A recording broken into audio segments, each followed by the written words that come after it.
Hi, I'd like to welcome Stephen Sawchuk. He is a longtime reporter and editor with Education Week, and he was answering questions today having to do with ESSA and what it means in the testing and assessment arena. And it's interesting. Under the No Child Left Behind Act, it was very much associated with testing in a great way. There were changes that took place. Many changes that took place under ESSA, but not necessarily that many changes from the previous law to the new one. What can you tell us about what some of the differences are, and what were some of the questions that you learned today? I mean, I think the main thing to keep in mind is that most of the testing provisions are actually identical. You still have to do annual testing in reading and math, grades 3 through 8, once in high school. And then over the course of a kid's career, you have to test in science 3 times. That's identical to No Child Left Behind. The difference really is in how states use those test results in their accountability systems. That's entirely different. And there are some additional flexibilities that were offered under ESSA as well. Could you talk about a couple of those flexibilities where the states might have a little bit more leeway than they did under the previous law? Sure. So one of the things that states can do is, rather than give a sort of a state-designed reading or math test at the high school level, they can give the SAT or ACT or a college entrance exam instead. And of course, this makes a certain degree of sense. Like, why make kids sit through 2 tests when you can just give them one that they can then use for their college applications? This was technically permissible before, but in the law, there was actually the law sort of invited states to go ahead and do this.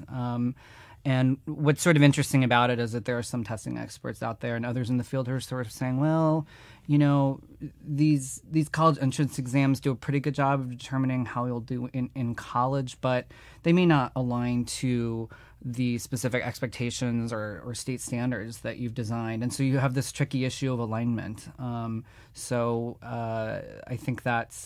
think that's interesting, and I think it would be interesting to see the conversations that state officials have about whether or not it's worth it to reduce overall sort of test demand on kids. Among the questions that you received, what's your sense of just how up to speed the districts and other administrators are with the new testing flexibilities?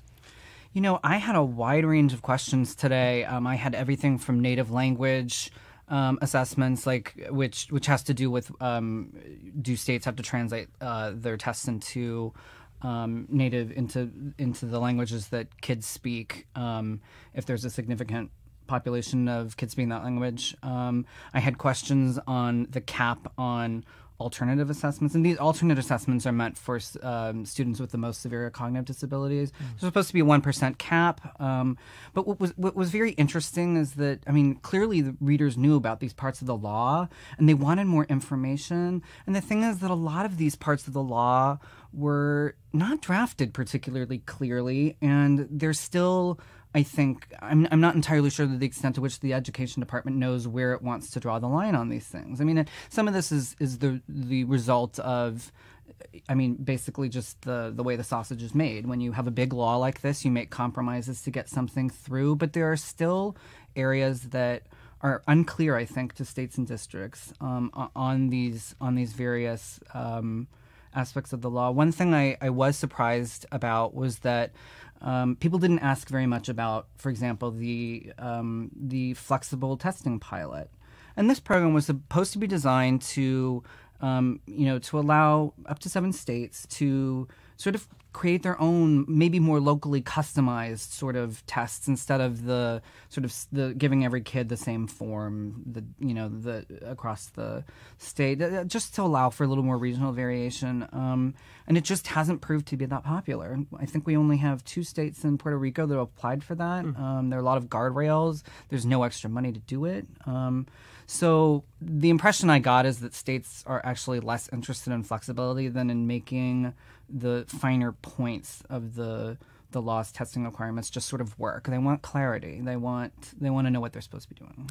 And the education department has not been really forthcoming with explicit guidance on these subject areas so far.